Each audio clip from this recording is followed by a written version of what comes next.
Buenas noches nuevamente a todos. Vamos a comenzar y vamos a hablar de la transmisión de las obligaciones, entendiendo que pues, los contratos, la vida económica es dinámica y no permanece en una condición de la inmovilidad, sino que precisamente el tráfico de mercancías, el tránsito de las obligaciones, pues permite precisamente la movilidad y el desarrollo económico.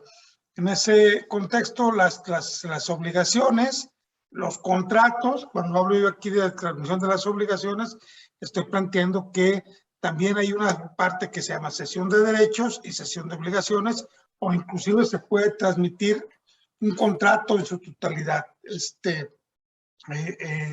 Por lo tanto, recordemos que los contratos pues, no son solamente una condición de una sola obligación y un solo derecho, sino que generalmente los contratos implican bilateralidad, contratos que plantean que hay derechos y obligaciones de carácter recíproco entre los contratantes y por lo tanto, cuando hablamos de transmisión de obligaciones o transmisión de cesión de derechos, estamos hablando prácticamente de que eso conlleva la transmisión tanto del derecho como de la obligación.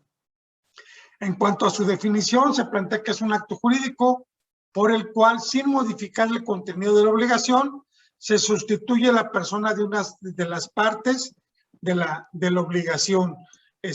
Puede ser acreedora, si es activa, puede ser deudora, si es pasiva. Yo creo que en este sentido, inclusive, se puede transmitir un contrato, se puede plantear una transmisión de una obligación, ¿sí?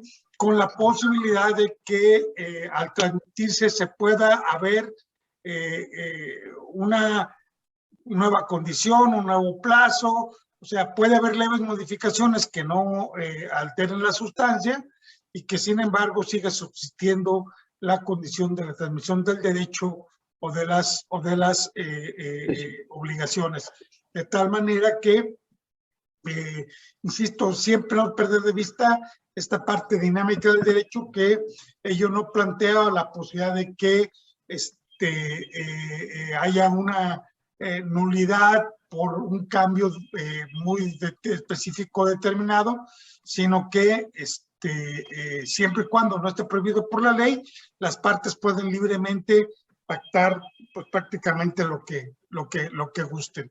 En cuanto a las modalidades de la transmisión de las obligaciones, tenemos nosotros cesión de derechos, cesión de deudas y la subrogación como fenómenos que nos permiten la sustitución de las partes en los contratos. Hay de tipo activo, acreedor, que es la cesión de derechos y la subrogación, y de carácter pasivo, que es la cesión de las deudas. Vamos a ver las reglas que operan en este sentido. Gustavo, adelante. Sí, revisé la presentación y también el código y me llama la atención de que no, porque no es una omisión, dado que hay referencias a la cesión de derechos, pero no la planteas como, perdón, a la cesión de contratos, que es una figura que expresamente yo solo he visto, solo vi en Guanajuato, no vi en otros lados. Tú haces referencia posteriormente a algunas cuestiones de la cesión de contratos, pero no las pones aquí. ¿Por qué? Bueno, simple y sencillamente porque yo consideré que las mismas reglas que operan para la cesión de los contratos es igual que la cesión de derechos y que la cesión de las deudas. Al final de cuentas, si yo, pensando por ejemplo un contrato de arrendamiento, un contrato de tracto sucesivo, yo me salgo y digo, ¿sabes qué? Yo ya no voy a ser tu inquilino, voy a dejar ahora a Gustavo Molina. Todas las condiciones de transmisión de ese contrato que correspondan a los derechos del arrendador y del arrendatario, creo que están comprendidas dentro de la cesión de los derechos. Y todas las condiciones relativas al aspecto pasivo están contempladas en la cesión de las deudas. Quiero poner un ejemplo. En la cesión de las deudas, yo tengo un fiador. Al ceder al ceder el contrato, ¿sí? El fiador tiene que aceptar esa cesión para que pueda subsistir como fiador del nuevo deudor. De otra manera se extingue. Entonces, lo mismo pasa con la condición de la cesión del contrato íntegro, pero pues podemos adicionar posteriormente o hacer un tratamiento al final sobre si hubiese alguna condición específica o diferenciada de la cesión de contrato, ¿sí? Ok, sí creo que hay algunas reglitas especiales, pero las vemos al final. Estoy de acuerdo. Déjenme ver, voy a hacer una pausa porque está muy insistente el teléfono y pues supongo que hacer algo importante. En un momentito, por favor. Dale.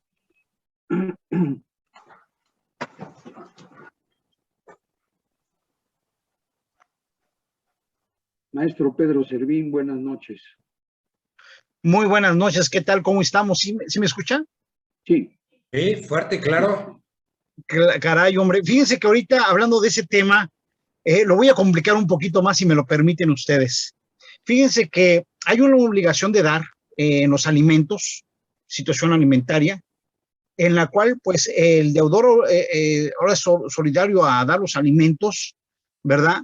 Es el que pues no solamente le obliga el cuerpo de la ley civil, sino también tratados internacionales en donde se ve precisamente esta regla.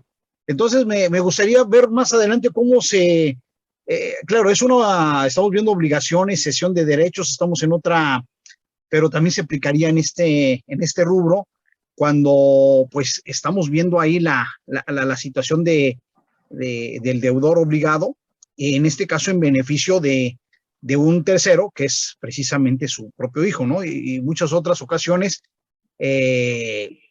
vienen estas circunstancias de la lámina anterior que acaba de poner el maestro Carlos, ¿no? Bueno, antes que nada, pues un fuerte saludo. Yo ya estoy entrando a tambor batiente y ni siquiera los saludo. Qué respetuoso soy yo, caray. Discúlpenme, maestros, discúlpenme ustedes. Un fuerte abrazo para todos y para cada uno de ustedes, de veras. Ahora sí que mi atención y respeto. ¿Cómo han estado? Muy bien. Bien, gracias, Pedro. Sigamos, Gracias. sigamos. Yo creo que aquí la cuestión que plantea Pedro, al parecer, es la cesión de la obligación de pagar alimentos. ¿Eso es lo que estás planteando, Pedro? Es correcto. Sí, por la cesión de que dice ahí mismo, el tipo de cesión de derechos, ¿no? Pues está obligado. En ese sentido, nada más, no sé, para ponerle más pimienta a esta plática tan amena, la verdad, y que me siento muy honrado de estar participando con cada uno de ustedes. Ok, bueno, aquí hay una cuestión. Los alimentos es un derecho personalísimo, atendiendo, es un título persona, esto es, atiende a las cualidades o calidades específicas del sujeto. Creo yo que los alimentos per se no son susceptibles de negociación, ni de transmisión, ni de cesión, ni de en sentido activo, ni en el sentido pasivo, ¿sí?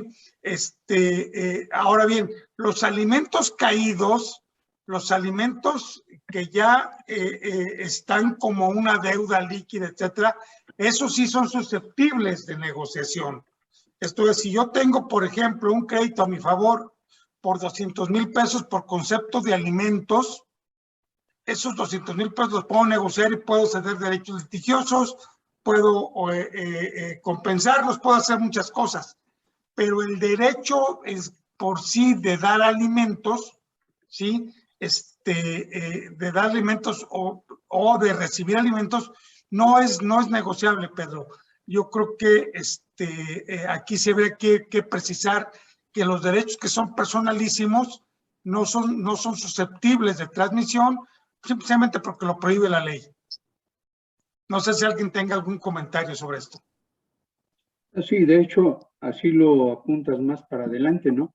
En las excepciones, todo derecho es cedible, excepto cuando la naturaleza del derecho así lo exige, pues, ¿no? Creo estoy de acuerdo, pues.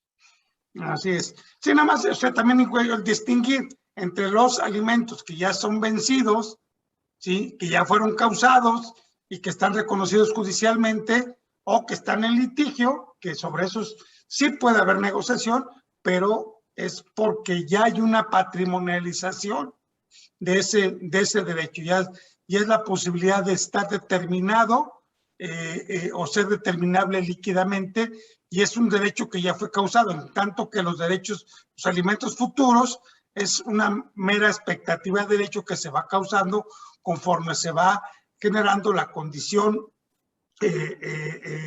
temporal de su exigibilidad. Bien.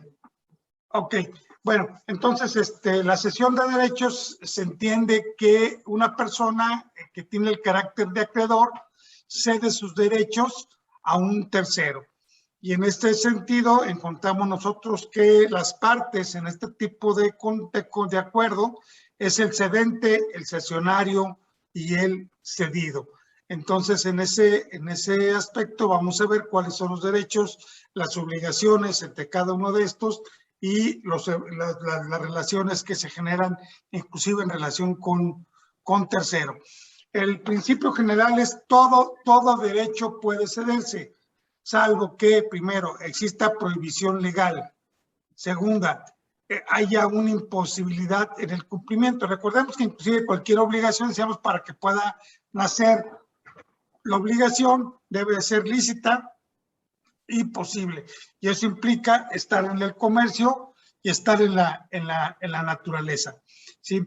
Y que haya una prohibición de cesión por un pacto expreso entre las partes. En este caso, que al celebrarse un contrato, se establezca en una cláusula que queda prohibido a los contratantes ceder los derechos que derivan de dicho contrato. A veces, inclusive, esto pues lo hemos encontrado nosotros en algunos contratos, por ejemplo, de compraventa respecto de inmobiliarias, que prohíben la cesión del derecho contenido en el contrato a terceros sin la autorización, por ejemplo, de la inmobiliaria. Esto normalmente es porque usualmente llegan a cobrar alguna comisión o porcentaje, prima, guantes, por aceptar ese tipo de transmisión. Inclusive, por ejemplo, el caso del subarrendamiento, pues es una especie de cesión total o parcial de los derechos del contrato de arrendamiento, y en el contrato se puede pactar expresamente que queda prohibido el subarrendo del bien materia, objeto material de dicho contrato. Entonces las partes pueden limitar esta condición de impedir la cesión del contrato, de los derechos y las obligaciones que se generen a partir del acto jurídico original, ¿sí? En cuanto a su alcance, los derechos cedidos comprenden todos los accesorios, garantías, intereses vencidos, ¿sí? Excepto aquellos que son de carácter personalísimo, que aquí pues, nos manda otra vez a la cuestión que planteaba Pedro, ¿no? Aquellos que tengan que ver con derechos de la personalidad no patrimoniales. ¿Por qué? Porque, bueno, a lo mejor pensemos los artistas, ¿no? Un artista puede ceder el uso de los derechos de su nombre a un tercero para que éste lo comercialice, ¿no? En ese sentido, aunque el nombre es un derecho personalísimo, sin embargo, permite en algunos casos la patrimonialización y como consecuencia de ello, sí, incorporación en el mundo comercial y jurídico, ¿sí? En el caso de que el contrato sea bilateral, requiere el consentimiento de la otra parte. Creo que en cualquier caso en que un contrato deba de ser cedido, aunque no sea bilateral, debiera de requerir el consentimiento de la otra parte. Yo le dono a Oscar, no sé, un vehículo, Y Oscar dice, no, yo no lo quiero para mí, se lo voy a dar a mi primo, ¿no? Yo creo que a pesar de que este es un contrato, este derecho que le nace a Oscar de ser el titular de ese bien por una liberalidad, plantea la condición de que tal vez yo lo esté haciendo en función de que se trate de Oscar. Yo a lo mejor a su primo ni lo conozco y no haber sido por eso, pues yo jamás le hubiera donado al primo de Oscar un vehículo. Entonces, creo que en este sentido, aun y cuando se trate de un contrato o un derecho derivado de un acto unilateral, que solamente confiere derechos a una de las partes y las obligaciones a la otra, creo que sería, debe de requerir del consentimiento de la otra parte para que surta sus efectos, ¿no? Sí, Gustavo, adelante. Me parece que ahí, por ejemplo, hay una regla especial en relación a los contratos. En sesión de contratos, el 1552 dice que la sesión de contratos tiene que referirse a contratos, no lo dices literalmente así, pero en donde hay obligaciones pendientes.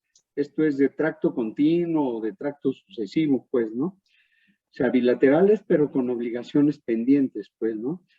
En lo que dices, en una donación, yo doné, ya transmití la propiedad, ni modo que el otro no pueda donarlo a su vez, ¿no? Es decir, siendo un contrato de tracto instantáneo, ahí no cedes nada, me parece, pues, ¿no? Y por eso es que me parece que sí es específicamente un contrato bilateral, pues, ¿no? Sí, bueno, en ese sentido, los actos jurídicos que se consuman en un solo instante, ¿sí? Evidentemente ya se agotó, yo ya no puedo transmitir lo que ya no existe, ¿sí? Yo una vez que te hago la donación y tú la aceptas, en ese momento se transmitió la propiedad y el contrato de donación ya no existe por sí mismo, ¿sí? Y en todo caso quedará algún efecto que puede tener una vinculación entre las partes, como por ejemplo el que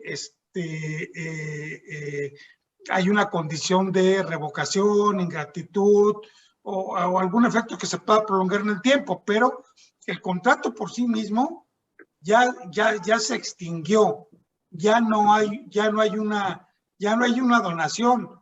La donación se da en el momento que yo manifiesto mi voluntad y tú aceptas la donación. Transcurrido ese instante, yo ya no tengo ningún bien que donar, ¿sí? Y tú ya eres el nuevo propietario.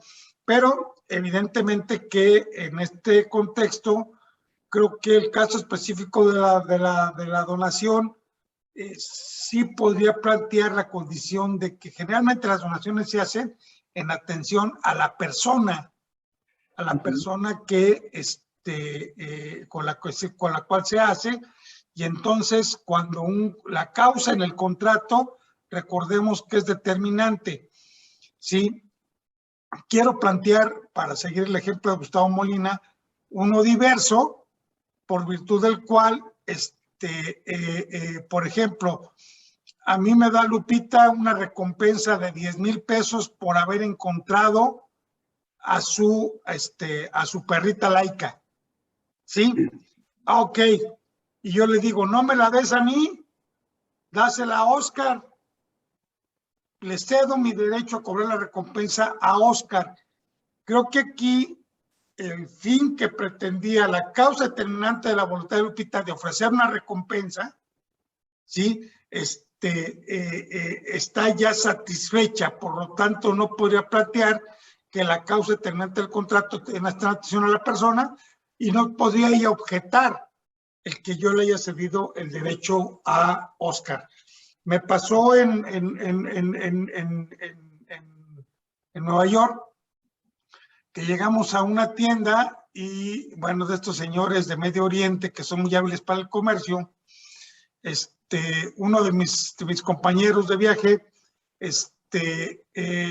pues entró conmigo por la cuestión de de que me iba acompañando, yo llego y pregunto por un juego que quería mi hijo Carlos, y el otro señor dice, a ver, sí, ahorita lo atiendo, y va, y a mi amigo le ofrece una serie de, mira, te voy a vender esta cámara fotográfica, más te ofrezco este lente, más te ofrezco esta, total, le ofreció un paquete, un paquete ahí de productos que tenía, ¿sí? A muy buen precio, a lo cual, le digo yo, oye, a mí me interesa ese paquete que le estás ofreciendo, ¿sí?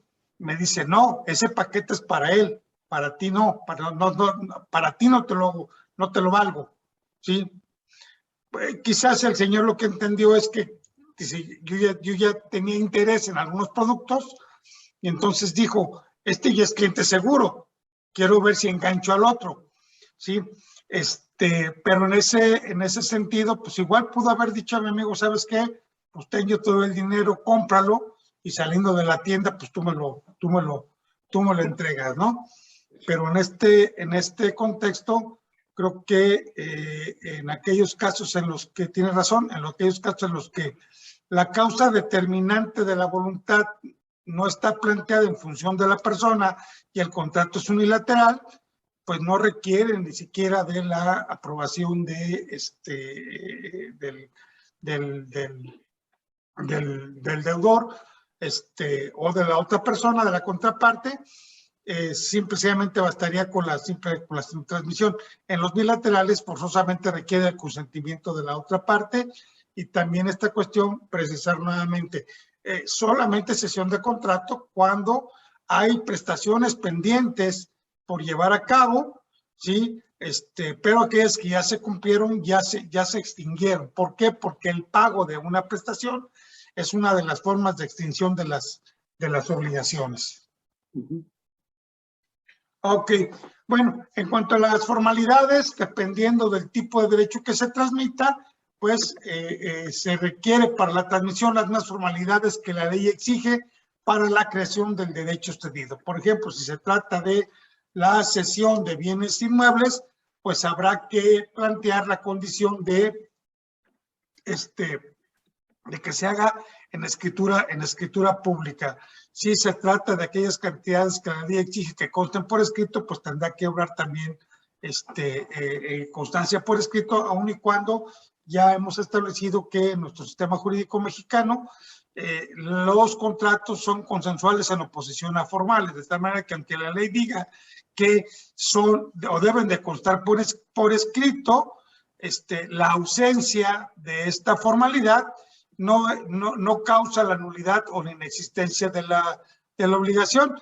En todo caso, lo que da primero es derecho a la acción pro forma, esto es aquella persona que tenga interés, puede exigir el otorgamiento con la formalidad establecida por la ley, y la segunda es que si se demuestra la existencia de la voluntad de las partes a contratar, pues evidentemente que la obligación es válida y exigible.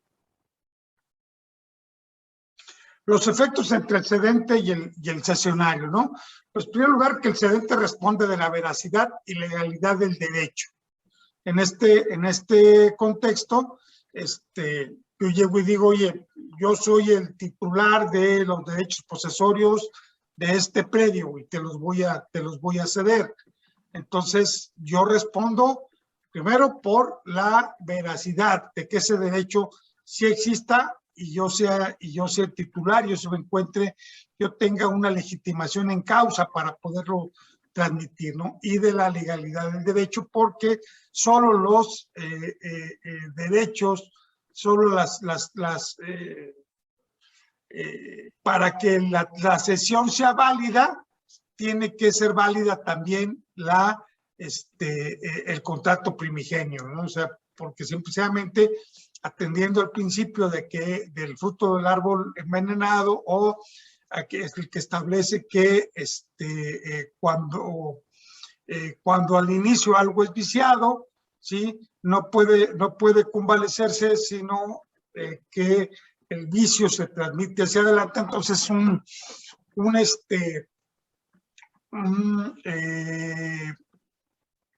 derecho que está afectado de un vicio que lo puede llevar a la nulidad, pues evidentemente que al ceder ese derecho que está afectado de nulidad, el cesionario, ¿sí? Recibe también esa parte nula, pero tendrá derecho de repetir si es que la transmisión es a título oneroso. ¿Sí? Si es a título gratuito, pues entran las reglas de buena fe, mala fe respecto de los daños y perjuicios que pudiesen haber ocasionado, ¿no? Pero también se vale ceder derechos dudosos. Por ejemplo, la cesión de derechos litigiosos, ¿no? O sea, yo tengo un derecho que está sujeto a un juicio y que de la sentencia depende que lo pueda hacer efectivo o no. Y bajo esa condición, yo lo transmito, no estoy engañando, no estoy ocultando, no hay dolo,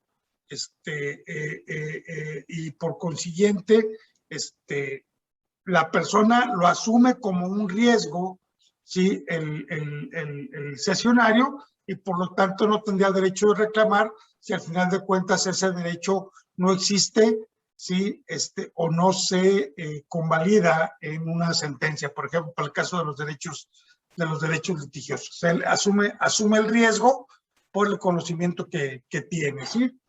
Ok. El cedente dice que no está obligado a garantizar la solvencia del cedido, o sea, del nuevo deudor, salvo pacto en contrario. Entonces, como esto sí, en este sentido,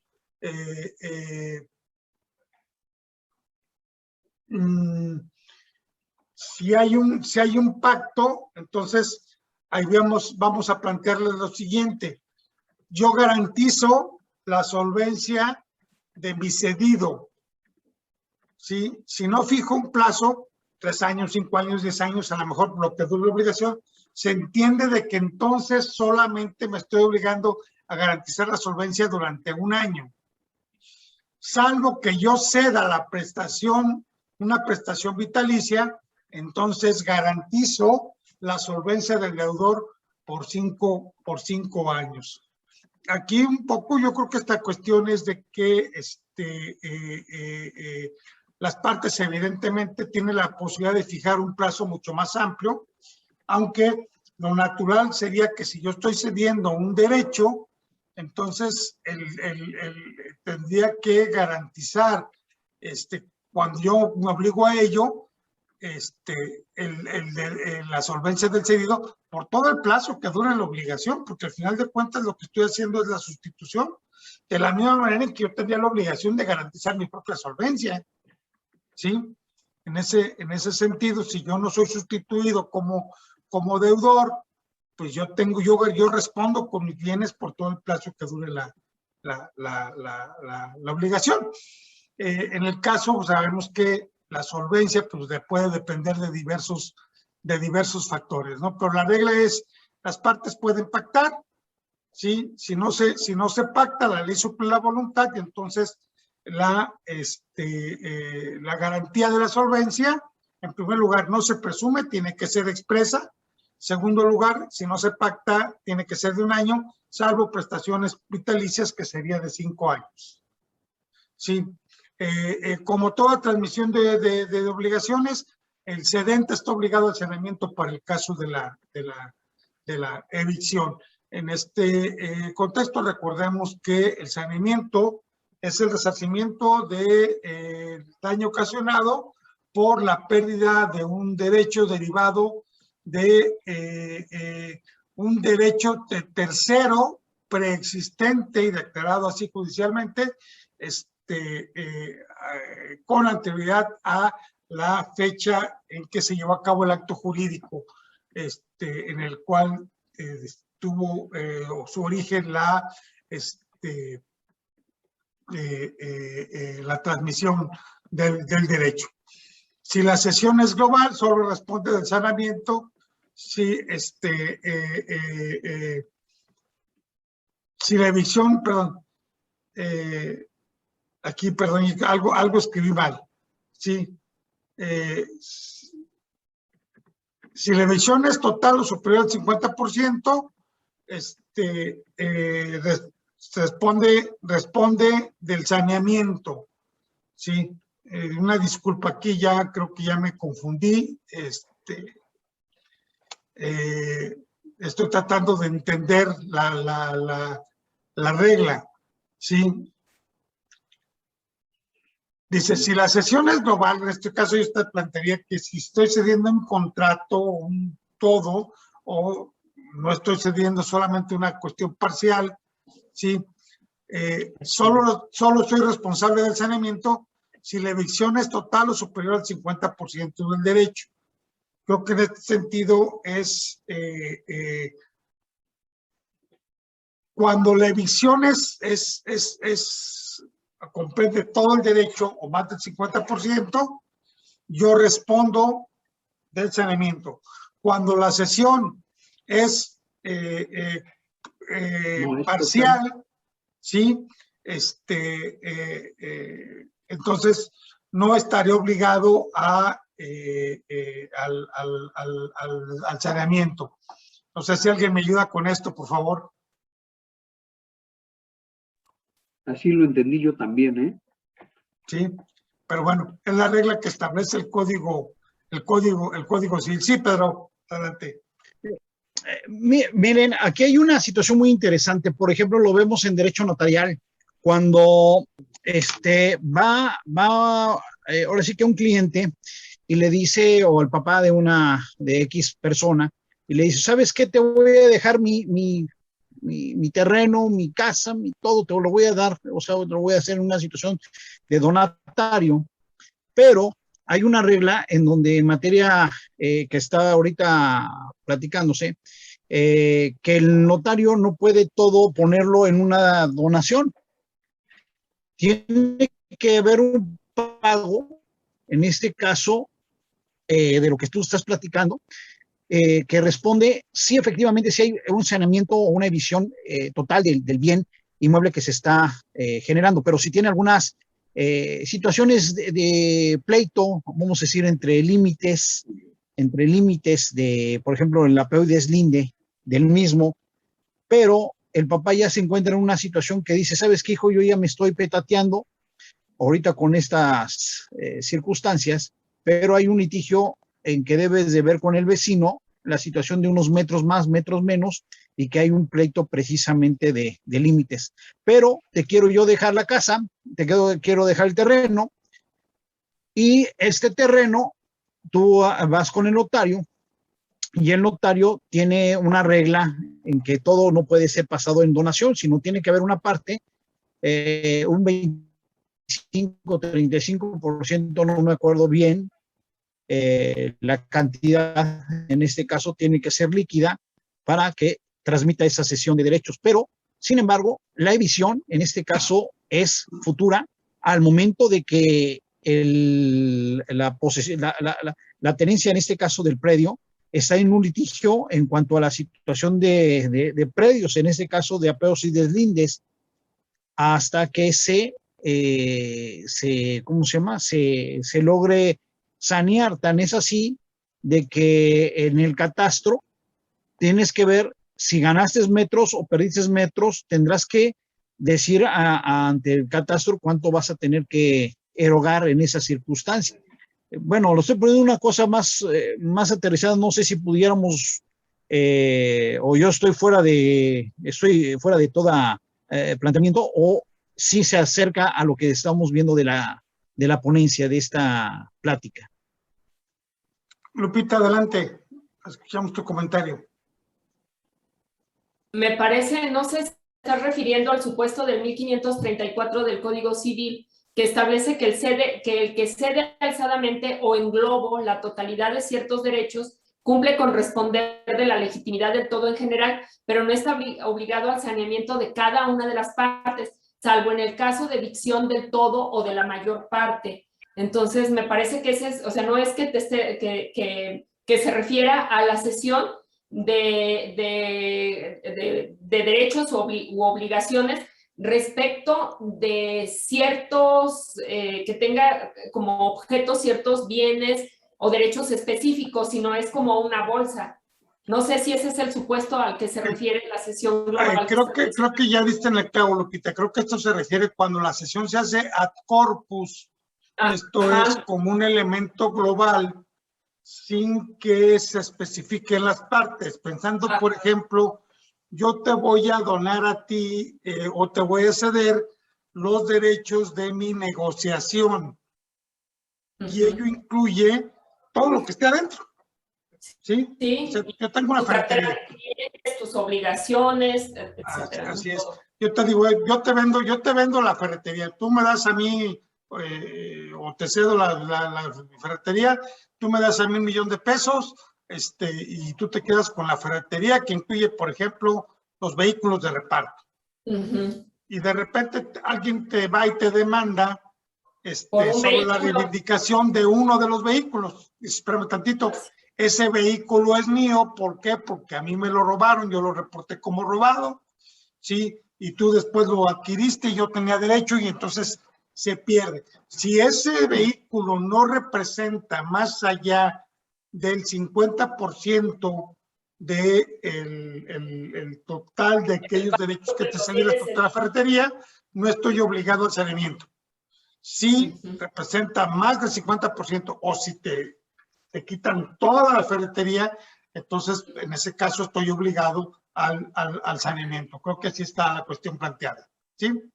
Sí. Creo que el caso que planteaba Pedro, si no entendí mal, se refiere más bien a una situación en la que hay una diferencia básicamente cuantitativa en relación a un inmueble, ¿no? Que ahí da lugar a otras cuestiones que tienen que ver más bien con derecho notarial o administrativo. Sí, aparte de que también tenía que ver con condiciones tanto fiscales como de inoficiosidad de la donación, porque uno no puede hacer donación total y absoluta de todos sus bienes presentes, porque debe de reservar un porcentaje para la propia manutención. Entonces, la donación en aquella condición que exceda lo necesario para que yo pueda subsistir, se convierte en inoficiosa, por lo tanto, es nula. ¿Sí? Supongo que eso es a lo que se refería Pedro. Sí, aparte de lo que comentaba Lupita. Bien. Entonces, quien cede una herencia solo responde de su calidad de heredero. ¿Por qué? Pues simplemente porque las herencias presentan distintas vicisitudes, ¿sí? Sí, a lo mejor el de cuyos debía una mayor cantidad, en ese sentido, pues a lo mejor mi herencia va a ser 0, ¿sí?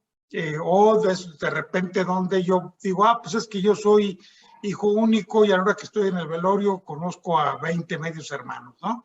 Entonces en ese contexto, pues lo que yo pensaba que iba a ser una herencia jugosa, pues ya se diluyó por todas aquellas personas que aparezcan y que tengan derecho a la herencia, ¿sí? Si el cedente hubiera recibido alguna cosa de la herencia, debe entregarla al cesionario y pagar las deudas y cargas de la herencia en su proporción. ¿Qué es lo que pasa? Aquí realmente es una sustitución de heredero, ¿sí? Entonces, en ese contexto, yo cedo mis derechos hereditarios. Pero es que a mí me pusieron en posesión o me dieron en propiedad un vehículo, pues en ese sentido, o una finca, pues yo tendré que, al ceder los derechos hereditarios, tengo que transmitir la propiedad de esa finca o de ese vehículo al cesionario, ¿no? Pero a su vez, como me sustituyó como heredero, pues está obligado a pagar las deudas que tuviese la herencia con cargo a su haber hereditario en su proporción y hasta donde alcance. O sea, aquí en ese sentido sí hay que ser muy claro. El heredero solo responde hasta el valor de la porción que va a recibir. No puede responder con su patrimonio propio, ¿no? Entonces, al sustituir el heredero, simplemente las mismas derechos y las mismas obligaciones que existían se están generando, ¿no? Sí. Si la cesión es a título gratuito, pues el cedente no responde ni por la existencia del derecho ni de la solvencia. Yo creo que aquí la condición de que sí es a título gratuito, pero se hicieron gastos de mantenimiento, gastos, por ejemplo, notariales, etcétera, creo que sí habría que restituir los gastos, los daños y perjuicios, los daños o perjuicios que se hubiese ocasionado, igual dependiendo si se actúa de buena o de mala fe, ¿no? Entonces, en ese sentido, yo creo que la regla es que los contratos son serios, ¿sí? Y deben de hacerse con el afán de cumplirse. Sí. La cesión no surte efecto sino hasta el momento de su notificación, salvo que se trate de títulos al portador. ¿Por qué razón? Porque al ser al portador, pues no hay una titularidad de el titular del derecho, sino que se transmiten simple y sencillamente por la entrega del documento. Y pensemos, el caso más claro, pues es el derecho que nos da el papel moneda, ¿no? O sea, si vemos nosotros, el papel moneda es una especie como de pagaré, porque dice que el Banco de México pagará la cantidad de 1,000 pesos al portador, ¿sí? O 200 pesos, dependiendo de la denominación del billete, pero entonces, yo imagínense que yo tengo que estar notificando al Banco de México cada vez que reciba un billete, pues se volvería loco el Banco de México, ¿no? En este sentido, lo mismo sucede con los pagarés, pues basta con que se haga el endoso y el que tiene el pagaré tiene derecho a cobrarlo, salvo que haya un procedimiento de deterioro o extravío del pagaré, ¿no? Que es un procedimiento especial que establece la Ley General de Títulos de Operaciones de Crédito, precisamente que impide el que se cobren fraudulentamente algunos pagarés, ¿no? Mientras no se notifique esta transmisión del derecho, el deudor se libera pagando al cedente. Entonces, en este contexto, si yo tengo que pagarle la renta a Gustavo por el mes de noviembre y resulta que él ya vendió la casa que me estaba dando en arrendamiento, pero nunca me notificaron, ¿sí? El nuevo dueño, que quedó subrogado los derechos, pues no puede llegar y decir, oye, ¿sabes qué? Vengo a comprarte la renta de noviembre, pero yo se la pagué a Gustavo. No, pero es que me la tenías que haber pagado a mí no me notificaste, yo ya me liberé, este es un problema que va a surgir entre tú y Gustavo, ¿no? Bueno, si la sesión se hace a varios sesionarios, tiene preferencia el primero que haga la notificación. La regla de primero en tiempo es primero en derecho, ¿sí? Entonces, en ese aspecto, nuevamente entramos a lo que vimos la semana pasada, de la pluralidad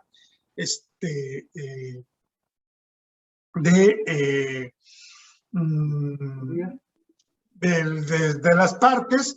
Pues sí, tenemos en este caso que hay una condición de solidaridad respecto de los sesionarios y por lo tanto, pues cualquiera que tiene derecho a ejercer el derecho que le fue cedido, ¿sí? Y que una vez que se haga la notificación, recordemos, ya no le podemos pagar a los demás. Si la notificación fue judicial, solamente la podemos pagar a quien hizo la notificación, de acuerdo con las reglas que vimos la semana pasada, ¿no? El cedido puede poner excepciones personales contra el cedente, ¿sí? Pero no en aquellos casos que se trate de títulos al portador, ¿sí? Entonces, ¿por qué razón? Por ejemplo, una excepción personal, compensación, confusión, remisión o quita de la deuda, etcétera, pues evidentemente se pueden oponer para el caso de que haya un litigio, ¿sí? Pero esto no se puede poner en condición de títulos al portador, ¿sí? Para que surte efectos respecto de tercera la sesión, debe inscribirse en el registro público.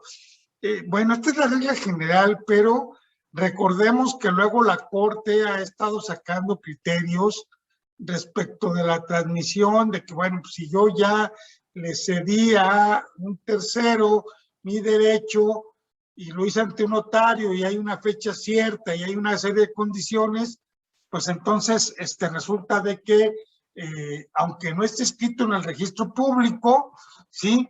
Le van a conceder el amparo, ¿no? Por la razón de que dicen hay una fecha cierta y por lo tanto ya operó esa transmisión de los derechos y en consecuencia surte efectos contra cualquier persona. Yo sigo discutiendo mucho esa situación de que la Corte rompe el criterio de que nadie puede hacer valer un derecho en su propia falta. Si la ley te está señalando que escribas algo en el registro público y no lo haces, ¿sí? Pues evidentemente tienes que soportar la carga de las consecuencias de tu omisión.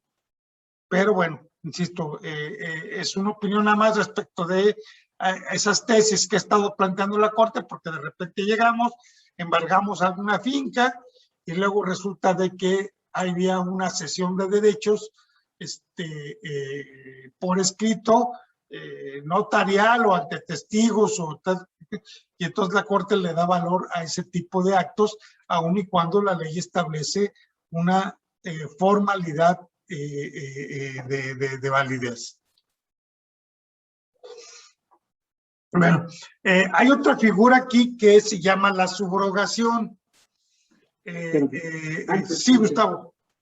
Sí, revisándole el artículo, yo no encontré la disposición que establece que como regla general la cesión produce efectos solamente cuando ha sido inscrita, sino más bien el 1522, la regla general es desde, como dice, desde que hay fecha, desde que se prueba la fecha cierta en que se pudo haber realizado la cesión. Y la cuestión de la inscripción en el registro solamente es en relación a aquellos créditos o aquellos derechos, yo diría, que tienen que ser inscribibles, ¿no? Pero no, o sea, pero la regla general creo que es la de la fecha cierta, dice el 1522. La cesión de derechos que no sean a la orden o al portador no produce efectos contra tercero, sino desde que su fecha deba tenerse por cierta, conforme a las siguientes reglas. Si tiene por objeto un crédito que debe inscribirse, desde la fecha de su inscripción al registro público de la propiedad. Si se hace en escritura pública, desde la fecha de su otorgamiento, que también es fecha cierta, y si se trata de un documento privado, desde el día en que se incorpore o se inscribe en un registro público, o desde la muerte de cualquiera de los que la firmaren, o desde la fecha en que se entregue a un funcionario público por razón de su oficio. Entonces, me parece que más bien la regla es esa otra, ¿no? La de la fecha cierta, pues. Sí, aquí sí coincido contigo, o sea, tiene que ser respecto de actos que sean susceptibles de inscripción, porque si yo voy a escribir un acto que no tiene un capítulo específico dentro de los rubros de inscripción, pues de entrar al registro público me dice ese acto no es inscribible y por lo tanto me lo va a desechar, ¿sí? Creo que estoy refiriéndome en este caso a aquellos actos que por disposición de la ley deban de constar o deben de inscribirse en el registro para que surtan efectos contra terceros. Respecto a los demás actos, pues recordemos que nada más basta con la notificación, ¿sí? Y los actos se perfeccionan. La regla general es los actos son perfectos y obligatorios entre las partes, res inter los acta, ¿sí? Por el simple acuerdo de voluntades entre los elementos esenciales del contrato.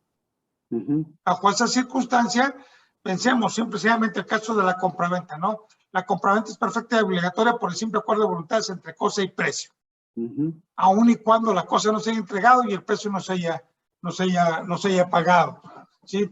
Entonces, interpartes, yo creo que no tenemos ningún problema con respecto de aquella condición que, ¿dónde deba surtir efectos? Cuando se perfecciona el acto jurídico, ¿no? El problema es con los terceros, porque al final de cuentas hay actos en los que no les damos la publicidad o terceros pueden ser engañados con relación a ciertos elementos. Y es un caso, por ejemplo, muy común con los poderes, ¿sí? Al final de cuentas, por ejemplo, yo llego y te digo, Gustavo, te voy a otorgar un poder para pleitos y cobranzas, y luego voy y te lo revoco, y no te notifico, ¿sí? O te notifico y luego tú haces uso de él.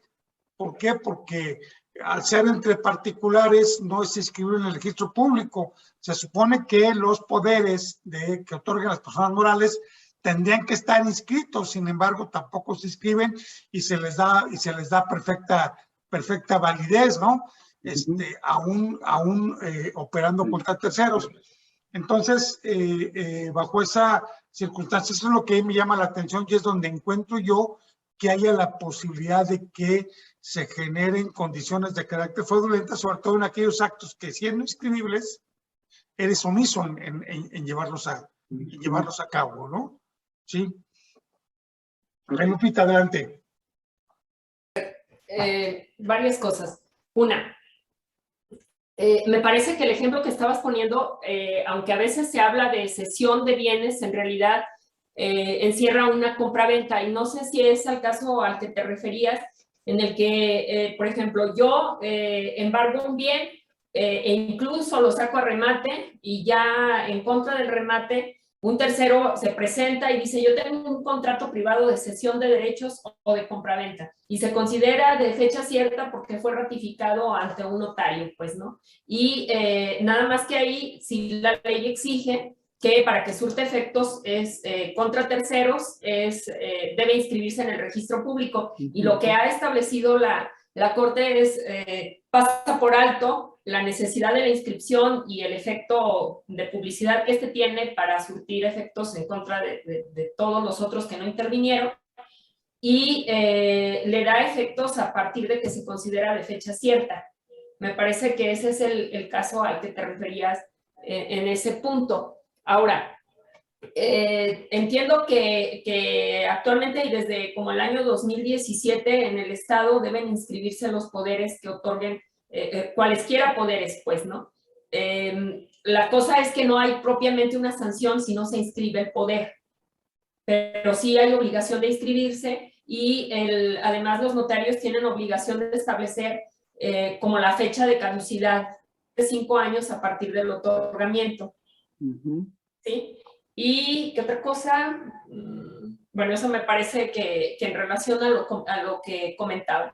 En todo caso, por ejemplo, las cesiones de crédito que tienen garantía inmobiliaria o garantía mobiliaria, pues tendrían que inscribirse en el registro público para que surtan efectos contra terceros, porque ya hay un registro también de garantías mobiliarias, ¿verdad?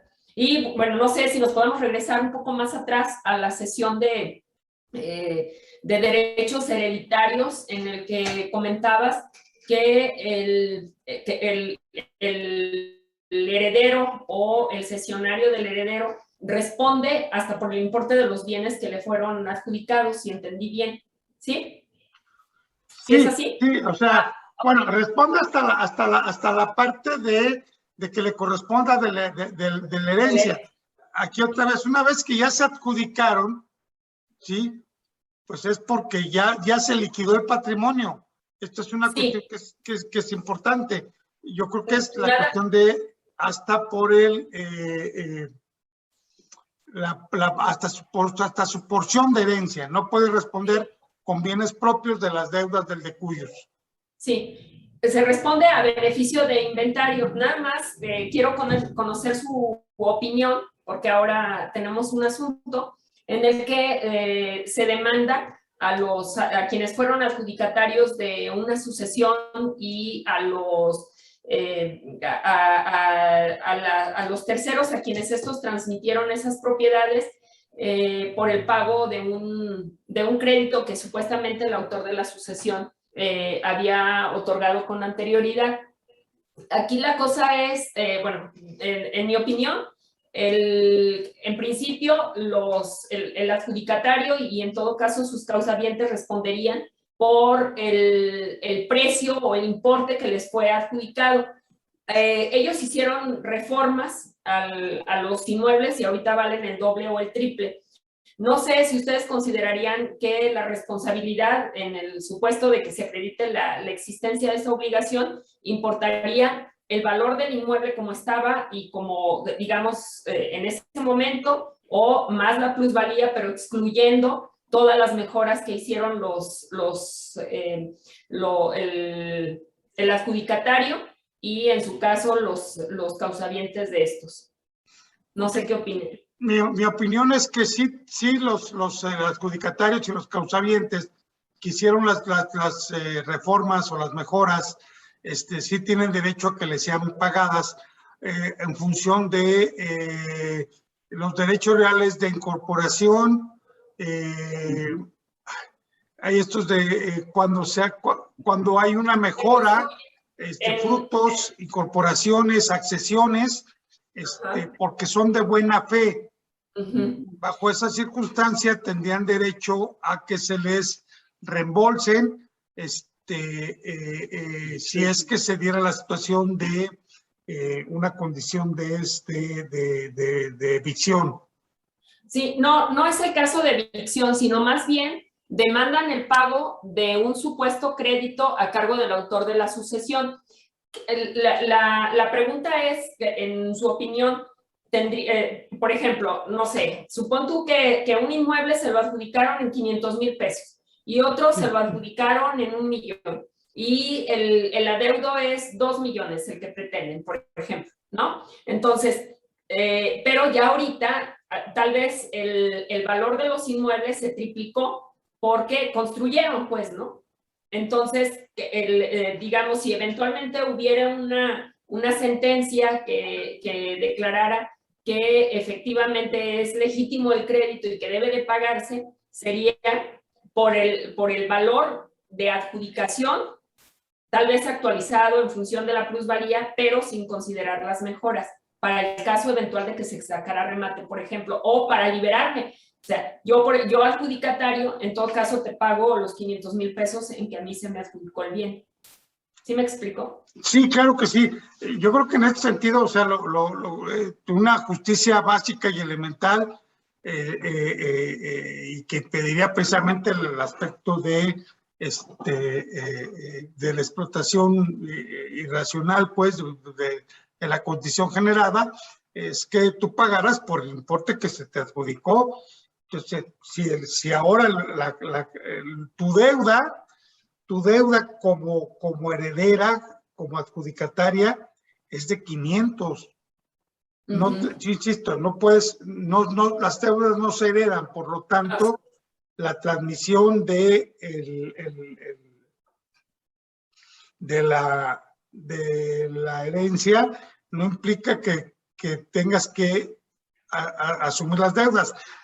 Aquí hay una cuestión que es importante. Recordemos que es un patrimonio en liquidación. Del patrimonio que tenía el de Cuyos era de 1,5 millones.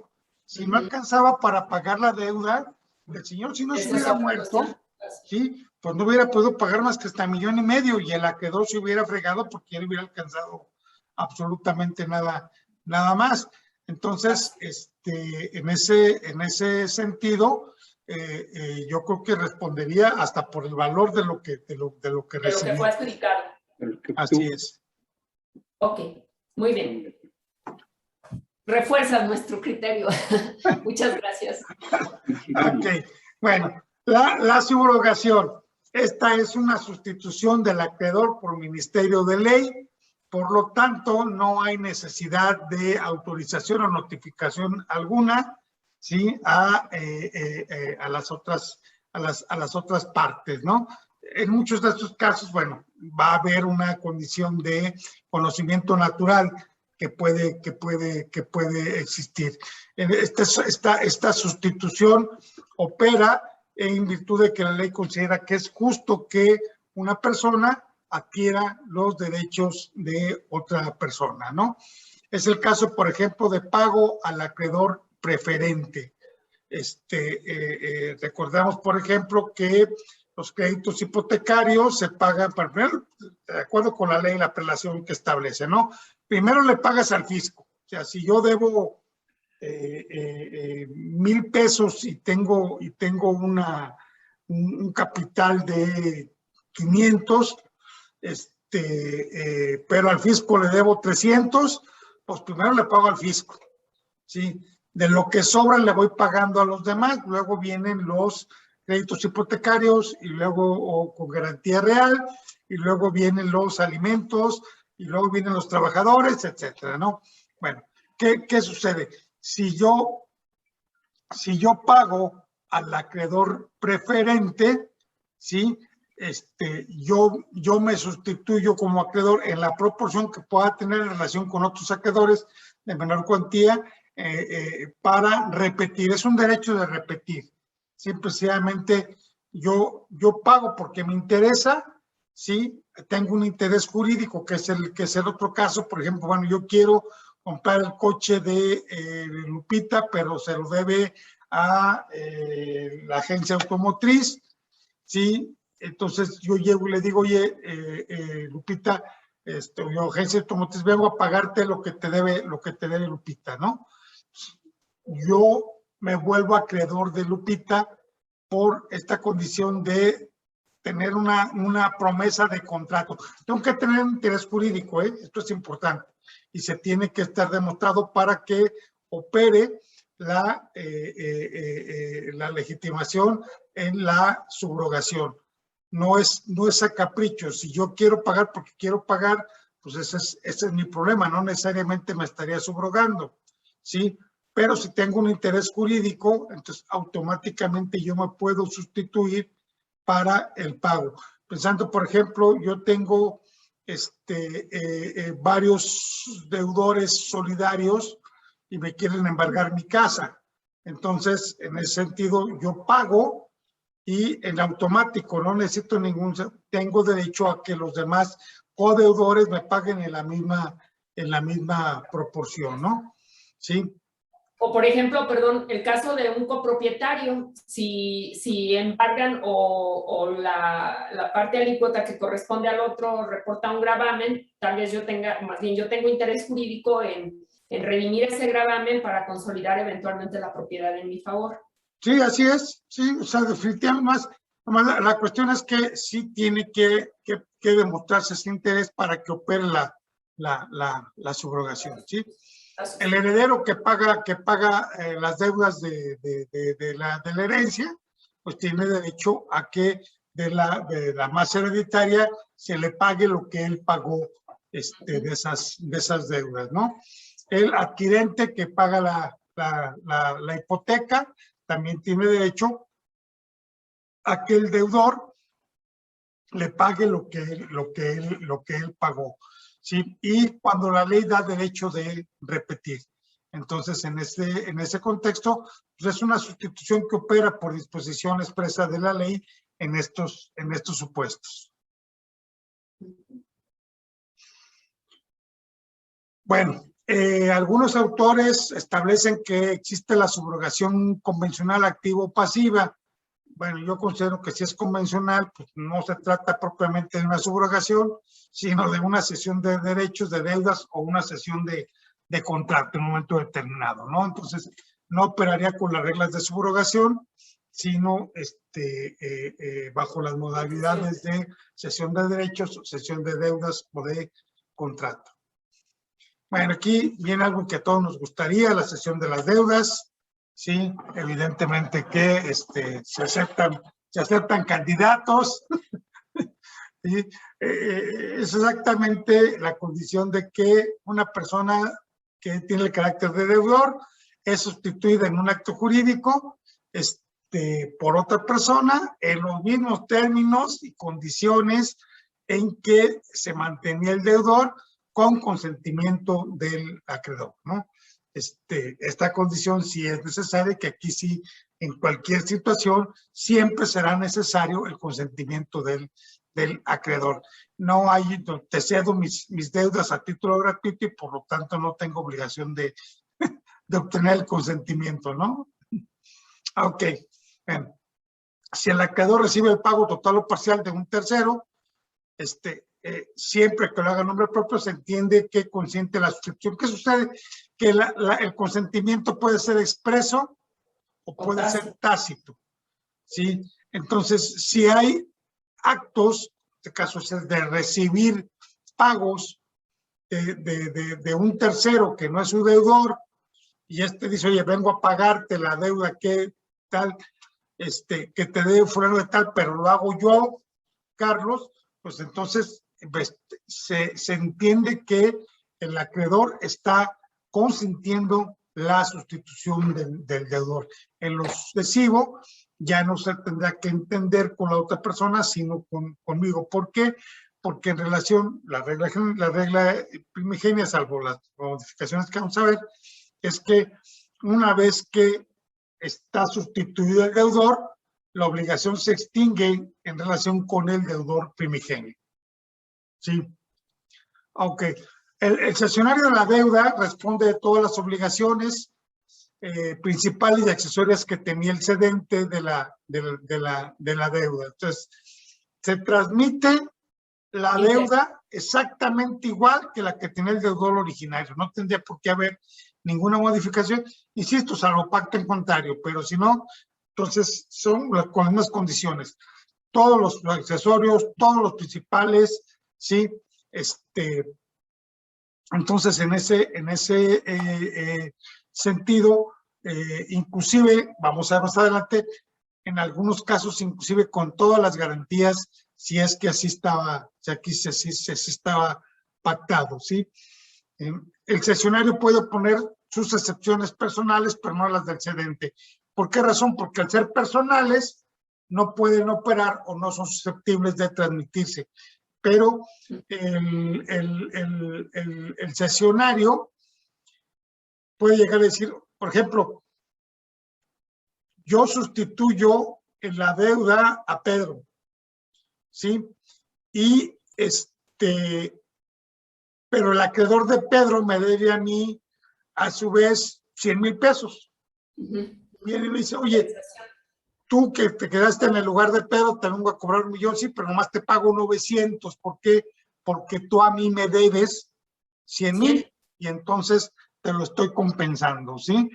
Pero, si a Pedro le debían esos 100,000, yo no se los puedo poner como excepción al acreedor. ¿Por qué? Porque ya, insisto, al ceder las deudas, la obligación de Pedro se extinguió por regla general, ¿no? Sí. Se transmiten las garantías salvo las otorgadas por terceros, pero estos pueden otorgar su consentimiento para garantizar al deudor sustituto. ¿Y esto por qué? Sobre todo porque, bueno, recordemos que los fiadores, avales, obligados solidarios generalmente lo hacen en función y en atención a las características de la persona. No es lo mismo que yo sea fiador de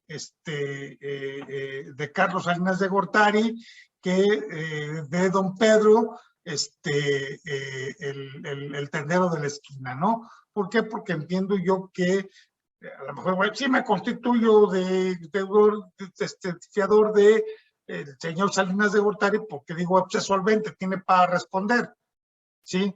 Y por lo tanto, pues a lo mejor es una mera solemnidad que yo les tienda la firma, ¿sí? Aunque en política, pues aguas, ¿no? Porque hasta la pluma se queda. Entonces, en ese contexto sí se requiere que haya un consentimiento por parte del garante de garantizar a su vez al nuevo deudor. Se extingue la obligación del cedente de la deuda, ¿sí? Incluso si el cesionario cae en insolvencia, ¿sí? O se extinguen las garantías otorgadas por terceros salvo pacto en contrario. Pues yo cedo mi deuda, tú aceptas el nuevo deudor y ese deudor cae en insolvencia. Aquí ya no operan las reglas que decíamos, por ejemplo, de garantizar la solvencia por un año, ¿sí? Sino que aquí, al hablarse de cesión solamente de deudas, no es la cesión del contrato, no es la cesión de derechos, el que admite la cesión está admitiendo cualquier clase de riesgo, ¿no? Incluyendo la condición de que se extinga la garantía otorgada por terceros. Pensemos esta casa a la que le cayó la piedrota después de un deslave, ¿sí? La casa se destruye y ya, pues eso ya no sirve como garantía, se perdió. Bueno, si hubo cesión de deudas, entonces ahí hay impacto, ahí se extingue, salvo que por escrito y expresamente hubieran pactado que subsistirán las garantías o deberán de ser reemplazadas o sustituidas, y de igual manera que el caso de insolvencia no extingue la deuda, ¿sí? Recordemos que inclusive las deudas primigenias, yo ahorita puedo estar en insolvencia, mientras no prescriba el derecho al cobro, ¿sí? No queda extinguida la obligación. Así es. Entonces, en ese contexto, yo creo que si el deudor sustituto cae en insolvencia, no por ese simple hecho se va a extinguir la deuda, porque puede esperar a que haya una mejora y entonces mientras no prescriba, la deuda va a subsistir, ¿sí? Salvo que hay una declaratoria ya de insolvencia formal, que una quiebra, suspensión de pagos, etcétera, un concurso, que ahí sí se tendrá que regir por las reglas de concursales. Si se declara nula la cesión, el cedente reasume la obligación primitiva. ¿Y esto por qué? Porque uno de los efectos de la nulidad es que los efectos del acto jurídico nulo se retrotraigan como si nunca se hubiese llevado a cabo. Entonces, yo cedí una deuda que es declarada nula esa cesión, por lo tanto, reasumo la deuda porque volvieron las cosas a como se contaban antes del acto jurídico nulo. Finalmente, la causabiencia, ¿sí? Que es una forma de transmitir o ceder una posición respecto de una situación jurídica o de un contrato, de un acto jurídico, en el cual se transmiten las obligaciones, ¿sí? Sin solución de continuidad, esto es que no se interrumpen. Vamos a plantear en este contexto, ¿sí? Yo le vendo a Lupita una finca, ¿sí? Yo soy causante, Lupita es mi causaviente, ¿sí? En este sentido, ¿qué es lo que sucede? Que si a Lupita le quitan la finca, yo tengo que resarcirse de sus daños y perjuicios, ¿sí? Si a mí me demandan, Lupita puede entrar como causaviente a defender esos derechos, ¿sí?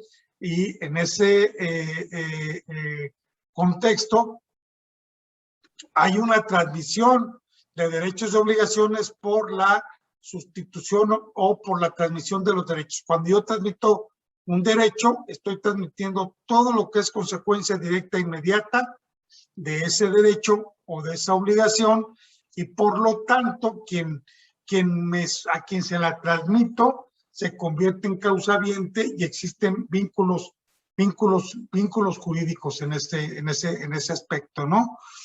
La causaviencia puede ser legal, ¿sí? Puede estar establecida por la ley cuando llega y dice que, por ejemplo, bueno, responderá de él y de sus causavientes, ¿no? Puede ser convencional, puede estar planteada en un contrato. Vamos a suponer que, por ejemplo, yo le cedo a Gustavo los derechos de un contrato de arrendamiento, entonces él puede llegar y cobrar la renta. O si yo le vendo la casa, por ejemplo, que está en arrendamiento, por el fenómeno de causaviencia, Gustavo adquiere el derecho de cobrar las rentas, aun y cuando no haya yo transmitido expresamente o cedido el contrato de arrendamiento. Es una consecuencia que la ley establece de que quien adquiere la propiedad adquiere los contratos vinculados con esa propiedad, ¿no?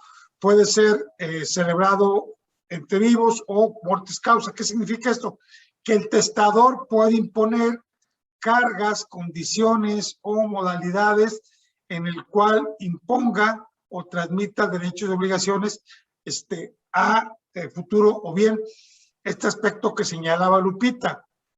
El heredero responde de las deudas del muertito hasta por el importe de su haber hereditario. Esto es a beneficio de inventario. No necesito que el autor de la sucesión en el testamento diga que tengan que pagar las deudas, ¿sí? Los herederos deben de pagarlas. ¿Por qué? Porque son causavientes precisamente del autor de la sucesión, ¿sí? Y también se vale la causaviencia procesal cuando una parte puede ser sustituida por otra, y pensamos, por ejemplo, que yo tengo un derecho litigioso y lo cedo a un tercero, notifico al juez y entonces esta parte está sustituida, o bien tiene que ver con derechos sustantivos. Sí. No sé si esta parte quedó inteligible. Sí, sí. Sí. Bueno, pues esto sería esta intervención. Adelante, Gus. Nada más, ya viéndolo visto con más detalle así, me parece que las reglas de cesión de contrato sí introducen algunas diferencias. Señalo a ver si coincidimos, pues, ¿no? Todo lo de la cesión de contrato está en un solo artículo, no más que es un artículo grandotote. Extenso. Una primera cuestión me parece es el consentimiento del tercero que debe darse en la cesión de derecho, en la cesión de deudas. Dice aquí, puede celebrarse, puede otorgarse tanto en el momento en que se realiza la cesión del contrato o posteriormente o antes incluso, pues en cualquiera de los tres momentos, que es una regla que no está respecto de los otros, o al menos no en forma explícita. Luego, uno de los requisitos para que proceda la cesión de contrato es que el cesionario tenga la capacidad para celebrar el contrato original. Es decir, y por ejemplo, ¿no? Ahí pongo, y se me ocurrió, el contrato que me da acceso a algunos requisitos especiales. Entonces yo no puedo ceder a cualquiera, puedo ceder solo a aquellos que cumplan las condiciones específicas que pudieran plantearse en un contrato. No sé si para ser usuario del servicio de teléfonos de Telmex o de alguno se requiriera algo, ¿no? Me puedo imaginar de alguna compañía de estas que utilizan teléfonos ultra caros, pues, ¿no? Tener un teléfono con tales características, bueno, pues sí, me cedes los derechos, pero no me cedes los derechos. O sea, sería nulo, pues, ¿no? Y por último, y esta parte, si me permiten, la voy a leer porque a mí no me quedó tan clarísima. A lo mejor nada me quedó claro, ¿no? Pero, ahí les va, que dice, si el contratante cedido acepta la cesión, pero declaró que no libera al cedente, puede actuar contra él cuando el cesionario no cumpla las obligaciones asumidas. Creo que en la transmisión en la cesión de derechos y obligaciones esto no es tan así como regla, pues, ¿no? En el caso de que se tratara de obligaciones mancomunadas o subsidiarias, en este caso, perdón, se tratará de obligaciones mancomunadas o subsidiarias. según los términos de la aceptación. O sea, mancomunadas o subsidiarias, pues. Y el contratante cedido debe dar aviso al cedente del incumplimiento del cesionario dentro de los 15 días de que el incumplimiento se verificó, y en caso de que el cedido falte a esta obligación, será responsable de daños y perjuicios que se causen al cedente. Entonces, si bien creo que el primer planteamiento que se hizo de que pues, la cesión de contratos no es otra cosa más que cesión de deudas y cesión de derechos y se rige por las mismas reglas, creo que sí hay alguna especificidad que vale la pena revisarla, pues, ¿no? Nada más. Bueno, ok.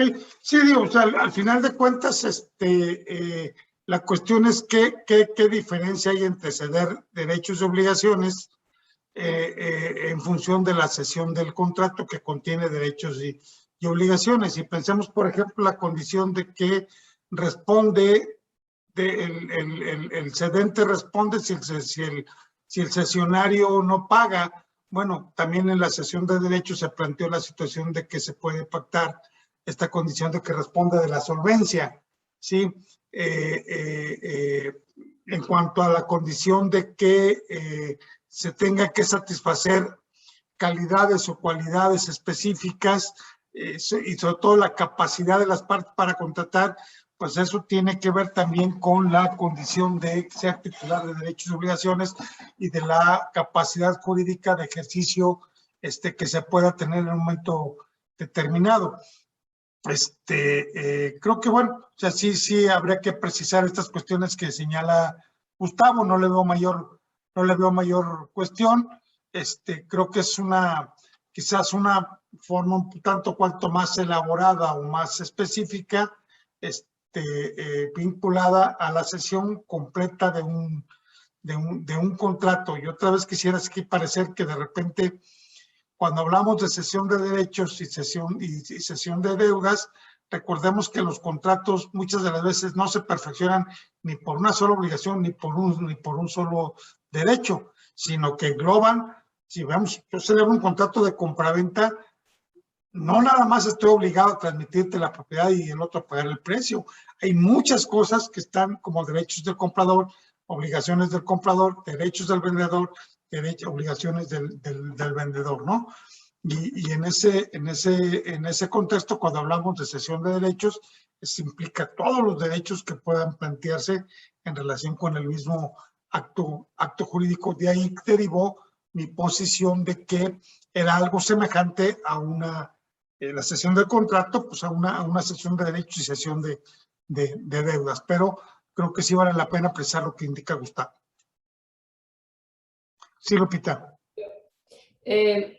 Hay una tesis, es una tesis aislada con número de registro 178090 que tal vez convendría revisar porque plantea que, por ejemplo, la acción pro forma derivada de la segunda compraventa privada de un inmueble debe ejercitarse contra el vendedor que aparece inscrito en el registro público, porque en ella se sostiene que no hay causabiencia entre el vendedor que aparece inscrito en el registro público y el último adquirente, aunque haya habido una transmisión, porque se considera que la forma, el otorgamiento de la forma no forma parte, valga la expresión, de las obligaciones cedidas. Creo que convendría revisarla, pues, ¿no?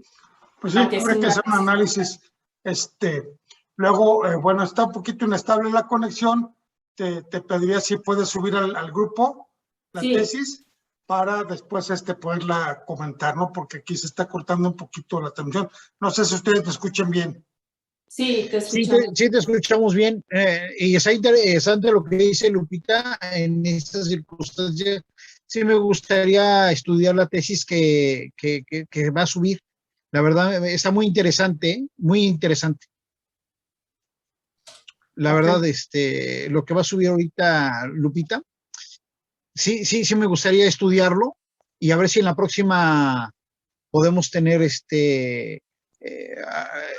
una intervención más a fondo de lo que estamos ahorita platicando, por lo que está diciendo Lupita. Me interesó la última, de lo último que dijo y de la tesis que está proponiendo. Me interesa. Claro que sí. Bien. ¿Alguna otra cuestión? No. No. Todo muy bien.